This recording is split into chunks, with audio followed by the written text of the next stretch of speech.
Selamat datang ke channel Wacana Ilmu Cikgu Asna Ismail. Assalamualaikum dan selamat sejahtera para pelajar. Berburu ke padang datar, dapat rusa berbelang kaki. Berburu ke padang ajar, bagai bunga kembang tak jadi. Jadi bagaimana para pelajar semua? Dah bersedia nak belajar bersama dengan cikgu? Jom kita belajar bersama-sama. Baiklah, pada hari ini kita akan belajar sama-sama satu lagi aspek penting dalam tata bahasa, iaitu jenis ayat.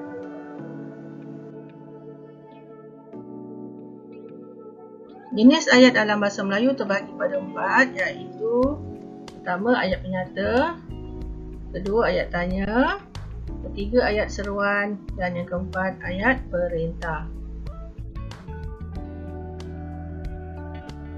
Baiklah, kita akan melihat apakah yang dimaksudkan dengan ayat penyata. Ayat penyata ialah ayat untuk menyatakan atau memberi keterangan tentang sesuatu perkara. Ayat contoh yang pertama, adik Lily sangat sayang akan anak kucing yang comel itu. Yang kedua, hujan turun dengan lebat pada pagi tadi. Yang ketiga, kakak sedang menyiram pokok-pokok bunga di halaman rumah. Ayat yang keempat, ayah akan menghabiskan masa di kebun pisangnya selepas pulang dari pejabat. Yang kelima, Zamani tidak hadir ke sekolah kerana demam. Dan ayat yang keenam, wabak penyakit COVID-19 telah meragut puluhan ribu nyawa di Asia. Jadi, secara ringkasnya, ayat penyata ini seperti ayat untuk menceritakan atau memberikan keterangan tentang sesuatu perkara.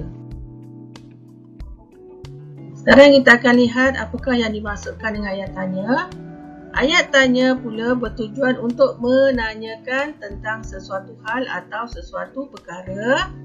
Diakhiri dengan tanda soal, dan ayat tanya boleh dibahagikan kepada dua, iaitu ayat tanya dengan unsur kata tanya seperti kenapa, mengapa, di mana, siapa, bila dan bagaimana. Yang kedua, ayat tanya tanpa unsur kata tanya. Jadi contoh ayat yang pertama, mengapakah baju sekolah kamu ini kotor? Pagi tadikah mereka bertolak ke Johor? Kakak kamu ke sekolah? Budak lelaki itukah yang menyanyi kemarin? Di manakah pelajar yang bijak itu tinggal? Tarikh kejohanan bola sepak itu bila? Jadi segala persoalan ataupun pertanyaan kita katakan sebagai ayat tanya. Sekarang kita akan lihat ayat seruan pula. Jadi ayat seruan ini tujuannya adalah untuk menyampaikan atau meluahkan pelbagai bentuk perasaan. Jadi ayat seruan ini diakhiri dengan tanda seru. Okay, contohnya kalau Cis, Cis ni menunjukkan perasaan marah. Ayat contoh, Cis berani sungguh kau datang lagi ke rumah aku. Kedua, aduhai, perasaan kecewa atau berasa malang. Ayat contoh, aduhai malang sungguh nasibku. Wah, menyatakan pujian atau kekaguman. Contoh ayat, wah besar sungguh rumah kamu ini. Seterusnya, hai. Hai ialah perasaan ingin menegur atau menarik perhatian. Contohnya, hai baru sampai. Yang seterusnya, syabas. Syabas ni ialah perasaan puas atau gembira dan bangga. Ayat contoh, syabas kamu berjaya mendapat tempat pertama. Seterusnya kata seruan ni untuk perasaan terkejut atau kehairanan. Ayat contoh, sampai hati kau marah budak kecil itu. Kemudian seterusnya aduh, iaitu perasaan kesakitan. Ayat contoh, aduh sakitnya kaki kepalaku terhantuk pintu. Seterusnya amboi, ini perasaan untuk memuji. Ayat contoh, amboi cantiknya tudung kamu ini. Seterusnya ni untuk perasaan tidak bersetuju atau menolak sesuatu. Ayat contoh, aku tidak setuju dengan cadangan itu. Dan yang terakhir sekali, wahai, ini perasaan untuk menasihatkan. Jadi ayat contoh, wahai pelajar, sila patuhi peraturan sekolah.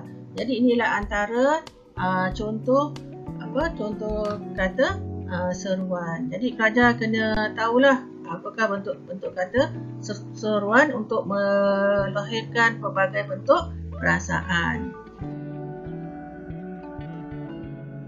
Baiklah, sekarang kita akan lihat apakah yang dimaksudkan dengan ayat perintah. Ayat perintah bertujuan untuk menimbulkan sesuatu tindakan. Berdasarkan perkataan yang digunakan, ayat perintah dibagikan kepada 4 jenis. Yang pertama, ayat suruhan, iaitu untuk memberi arahan atau perintah. Yang kedua, ayat larangan, untuk menghalang atau mencegah sesuatu tindakan. Yang ketiga, ayat silaan, untuk menjemput atau mempersilakan seseorang membuat tindakan. Dan yang keempat, ayat permintaan, untuk seseorang berbuat sesuatu. Baiklah, kita akan melihat terlebih dahulu apakah yang dimaksudkan dengan ayat perintah suruhan. Ayat perintah suruhan tadi cikgu sudah beritahu bahawa tujuannya adalah untuk memberi arahan atau perintah kepada seseorang untuk melakukan sesuatu tindakan. Jadi kita lihat ayat contohnya. Yang pertama, letakkan buku-buku di atas rak itu. Kedua, hantar hasil laporan kamu kepada saya pada pagi esok.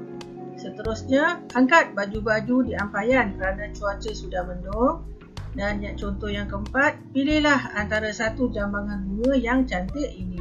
Jadi ayat ini adalah ayat untuk memberi arahan ataupun perintah untuk melakukan sesuatu. Contohnya perintah untuk meletakkan buku-buku di atas rak, menghantar hasil laporan, perintah untuk mengangkat baju-baju di ampaian, dan juga perintah untuk memilih antara satu jambangan bunga yang cantik.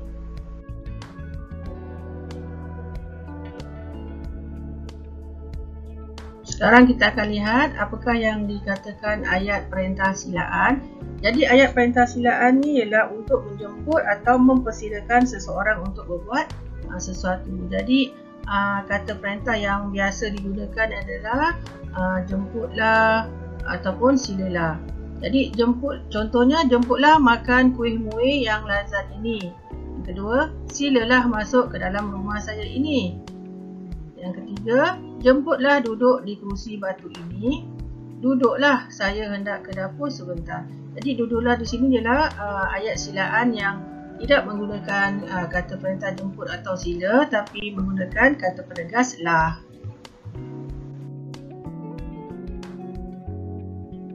Baiklah, untuk ayat larangan pula.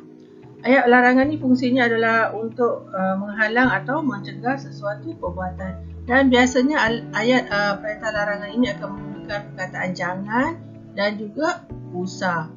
Jadi sebagai contoh, jangan biarkan adik-adik kamu kelaparan. Jangan melompat, nanti jatuh.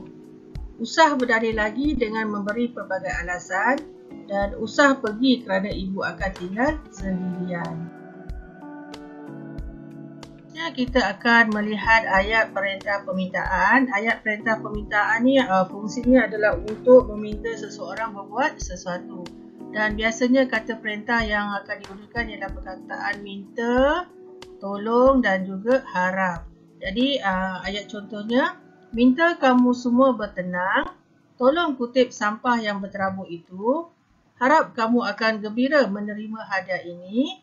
Dan yang keempat, minta semua pelajar berhimpun di padang. Seterusnya, untuk meningkatkan lagi kefahaman pelajar tentang jenis ayat, cikgu telah sediakan beberapa latihan. Jadi untuk latihan yang pertama ini berbunyi, nyatakan jenis ayat bagi setiap ayat di bawah. Sama ada ayat penyata, ayat tanya, ayat seruan atau ayat perintah.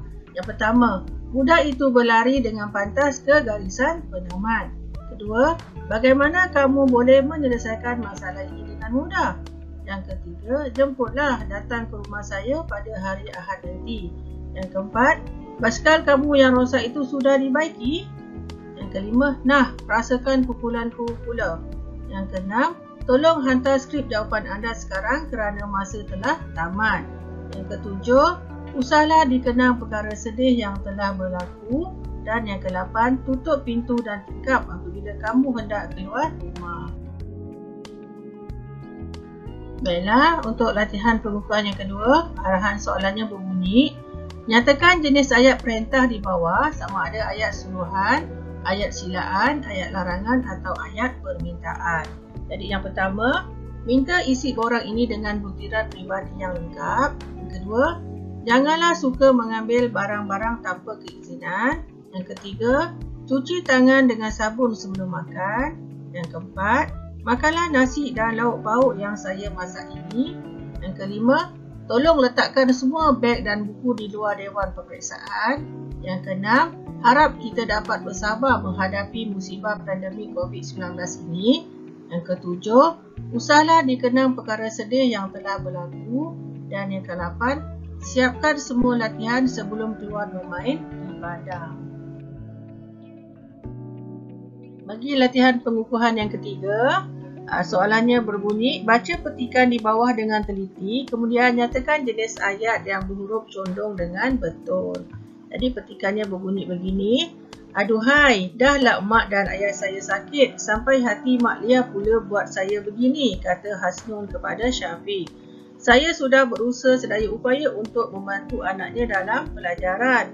Tetapi dia bukan saja tidak menghargai pertolongan saya, malah menuduh saya tidak pandai mengajar anaknya. Luah Hasnun lagi dengan nada sedih. Apakah yang perlu saya lakukan sekarang, Syafiq? Bersabarlah Hasnun, ujuk Syafiq kepada rakan karimnya itu. Syafiq turut bersimpati dengan masalah yang menimpa rakannya itu. Ibu Hasnun masih dirawat di hospital kerana serangan jantung, manakala ayahnya ditahan di hospital kerana mengalami keracunan makanan. Syafiq berusaha untuk menenangkan perasaan Hasnun. Jangan fikirkan sangat, cakap Mak Lia itu. Perkara yang penting yang harus kamu utamakan sekarang ialah terus berusaha supaya cita-cita kamu tercapai. Nasihat Syafiq. Jadi, ayat yang berhuruf condong yang perlu kamu tentukan jenisnya ialah yang pertama, aduhai, dahlah mak dan ayah saya sakit sampai hati Mak Lia pula buat saya begini, kata Hasnun kepada Syafiq. Ayat yang kedua, apakah yang saya perlu lakukan sekarang, Syafiq? Yang ketiga, Ibu Hasnun masih dirawat di hospital kerana serangan jantung, manakala ayahnya ditahan di hospital kerana mengalami keracunan makanan. Dan ayat yang keempat, jangan fikirkan sangat, cakap Mak Lia itu. Jadi pelajar kena tentukan keempat-empat jenis ayat yang dinyatakan.